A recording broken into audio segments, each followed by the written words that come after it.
నమస్తే TV triple 9 news. ఇక వార్తల్లోని వివరాలు చూద్దాం. ఈ నెల 13న జరగబోవు పార్లమెంట్ ఎన్నికల్లో CPI MLA new democracy Mahabubabad parliament నియోజకవర్గ కామ్రేడ్ అభ్యర్థి మోకల్ల మురళీకృష్ణ కుండ గుర్తుపై ఓటేసి గెలిపించాలని సిపిఐ ఎమ్మెల్యే న్యూ డెమోక్రసీ రాష్ట్ర కార్యదర్శి వర్గ సభ్యులు ఆవునూరి మధు అన్నారు.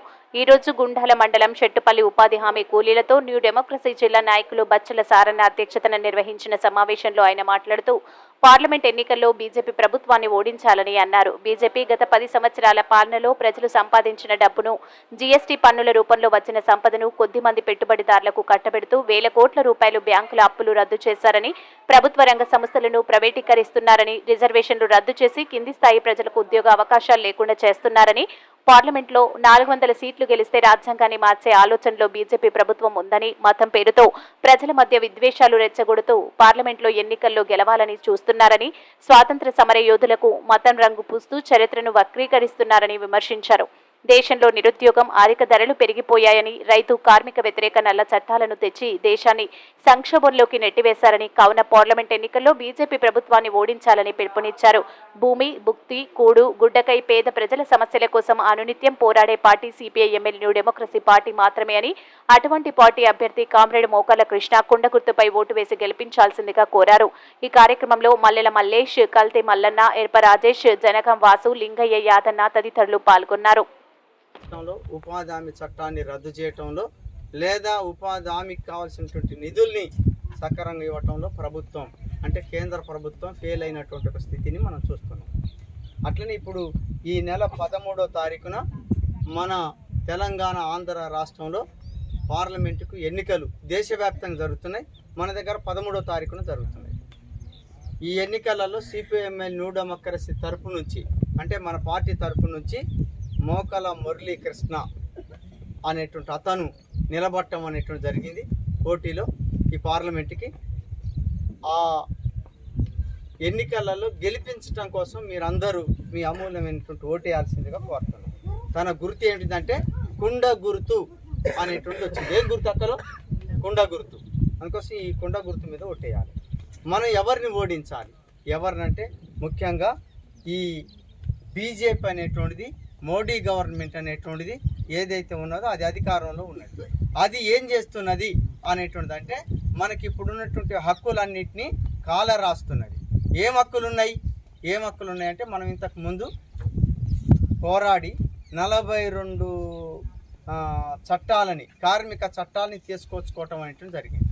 ఆ కార్మిక చట్టాలలో ఏమి రాయబడ్డదంటే మన పనికి సంబంధించిన పరిశీలన చేస్తే 8 గంటలు మాత్రమే పనిచేయాలి అనేటువంటిది చట్టం ఉన్నది. కానీ వాడు ఏం చేస్తున్నాడు? 8 గంటలు కాదాట. ఇప్పుడు 42 చట్టాలని 4 లేబర్ కోడ్లుగా మార్చేసి ఇప్పుడు 12 గంటలు పని చేయాలి అనేటువంటి చెప్పి వాడు ప్రకటించాడు. 12 గంటలు చేద్దామా? మరి చెయ్యం. మరి ఎందుకు ఇది ఇట్లా నిర్ణయం తీసుకుండు అనంటే దేశంలో కార్పొరేటు పెట్టుబడిదారులు అనేటువంటి వాళ్ళు ఉన్నారు. ఆ పెట్టుబడిదారులు ఏం చెప్తున్నారు? ఆ పెట్టుబడిదారులు 18 గంటలు 12 గంటలు పనిచేయాలి, వేతనాలు సరిగ్గా ఇవ్వకుండా ఉండాలి, మాకు అనుగుణంగా పరిపాలన చేయటం కోసం నేను గద్దెనెక్కించిన మోడీ మాకేం చేసి పెడతాం అనేటువంటిది అంటే వాడు ఈ విధంగా కార్యక్రమం తీసుకున్నాడు. ఇదే కాదు, ఇక రైతులు పండించిన పంటలకి మద్దతు ధరలు లేవు, గిట్టుబాటు ధరలు లేవు. తర్వాత వ్యవసాయ రంగాన్ని మొత్తమే టోటల్గా 3 చట్టాలను తీసుకొచ్చి, రైతు వ్యతిరేక చట్టాలు, వ్యవసాయ దెబ్బతీసేటువంటి చట్టాలను తీసుకొచ్చి మొత్తం కార్పొరేట్ పెట్టుబడిదారులకు వ్యవసాయాన్ని అప్పగించడానికి వాడు పూనుకున్నాడు. అది రైతు అనుకూలమా వ్యతిరేకమా? వ్యతిరేకమైనటువంటి. అయ్యా ఇది ఉపసంహరించుకోమంటే ఉపసంహరించుకోలేదు. సంవత్సరానికి పైగా పోరాడితే ఆ పోరాటంలో వివిధ కారణాలతోటి పోలీసు కాల్పులలో ఆ చలితోటి ఎండతోటి చనిపోయినటువంటి వాళ్ళు 750 మంది రైతులు అక్కడ చనిపోయారు. ఆ తర్వాత చట్టాలను ఉపసంహరించుకోకపోతే అక్కడ దీక్షలు చేసి సంవత్సరం పైగా రైతులు మోడీ ప్రభుత్వాన్ని మెడలు వంచి చట్టాలను ఉపసంహరింపజేసారు. తిరిగి మళ్ళీ వ్యవసాయ రంగాన్ని మళ్ళీ వాళ్ళకి అప్పగించడానికే పూనుకుంటున్నాడు. అంటే రైతు వ్యతిరేక కార్యక్రమం తీసుకున్నాడు, కార్మిక వ్యతిరేక కార్యక్రమం తీసుకున్నాడు, విద్యార్థి వ్యతిరేక కార్యక్రమం తీసుకున్నాడు. అట్లాగే ఆదివాసీలు ఎవరైతే ఉన్నారో ముఖ్యంగా ఏజెన్సీ ప్రాంతంలో ఆర్థికంగా, రాజకీయంగా, సాంఘికంగా, సాంస్కృతికంగా వెనకబడ్డటువంటి మన ఆదివాసీ జాతి ఏదైతుందో ఆ జాతి మీద ఇవాళ వైమానికమైనటువంటి ఒక దాడుల్ని కొనసాగిస్తున్నాడు. అంటే బాంబు దాడులు చేస్తున్నాడు, హెలికాప్టర్ తోటి బాంబులు వేస్తున్నాడు. విమానాలతోటి బాంబులు వేస్తున్నాడు. ఛత్తీస్గఢ్, మహారాష్ట్ర, మధ్యప్రదేశ్ ఇట్లాంటి రాష్ట్రాల్లో పోతే ఎందుకు? వాళ్ళంతా నక్సలైట్లు అనేటువంటి పేరుతోటి. అది నిజంగా నక్సలైట్లైన వాళ్ళు నక్సలైట్లు అయితే చంపాలని ఉన్నదా? రాజ్యాంగంలో చట్టంలో లేదు. కానీ మరి వాళ్ళని ఇట్లా హత్యలు చేయటానికి పూనుకోండి. ఎందుకయ్యా అంటే అక్కడ గిరిజన గ్రామాన్ని మొత్తం ఖాళీ చేయించాలి. ఎందుకు ఖాళీ చేయించాలి? అక్కడ కంచి సంపద ఉన్నది. ఏ సంపద ఉన్నది? లాటరైట్ ఉన్నది, బొగ్గు ఉన్నది, ఇనుపరాయి ఉన్నది, బంగారం ఉన్నది, డోలమైట్ ఉన్నది.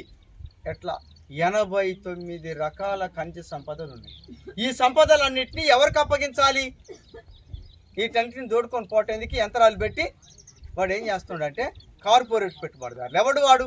ఆదాని, అంబానీ అనేటువంటి పెద్ద పెద్ద సామ్రాజ్యవాద కంపెనీలు ఈ పెట్టుబడిదారులకు అప్పగించాలంటే మనకేమున్నది? మనం మట్టి మనుషులమే కానీ మన చేతుల కర్ర కూడా సరైంది లేదు, మట్టి దవటింది గడ్డపారి లేదు. కానీ మనం అంతకంటే బలమైనటువంటి ఆయుధాలు కలిగి ఏమున్నాయి మన దగ్గర? ఇక్కడ ఈ భూమి మీద ప్రధానమంత్రి వచ్చి నేను కొద్దిసేపు ఉంటుందంటే మన తీర్మానం లేకుండా, మనం పర్మిషన్ ఇవ్వకుండా ప్రధానమంత్రి కాదు ముఖ్యమంత్రి ఎవడు వచ్చి ఉండేందుకు వీల్లేదు. అట్లాంటి చట్టం ఉన్నది. ఏం చట్టం? 107 చట్టం, పీచా చట్టం, అడివక్కుల చట్టం, ఇట్లా మొదలు పెట్టుకుంటూ అనేక రకాలైనటువంటి చట్టాలు మనకు అనుకూలంగా చెప్పబడుతున్నాయి. మన మట్టిని కూడా బనికిరాని తీసుకోవాలంటే కూడా పీసా చట్టం ప్రకారం మన గ్రామసభ తీర్మానం చేయాలి. మన తీర్మానం లేకుంటే ఎవడు ఇక్కడి నుంచి ఏ చిన్న గడ్డి పోసను బనికిరాందే కదా అంటే కూడా వీళ్ళే తీసుకోవటానికి. ఇప్పుడు మన తునికాకులు కోసి తీసుకోవాలంటే మన తీర్మానం ఉండాల్సిందే.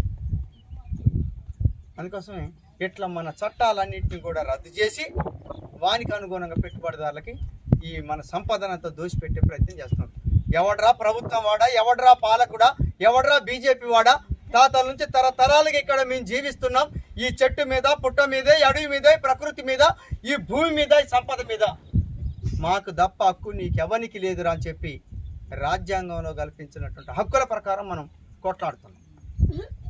అందుకోసం ఇన్ని చట్టాలన్నింటినీ కూడా ఇప్పుడు రద్దు చేయడానికి వాడు పూనుకున్నాం. అందులో భాగమే అడవి సంరక్షణ నియమాల పేరుతోటి చట్టాలన్నింటినీ మార్చేస్తున్నాడు.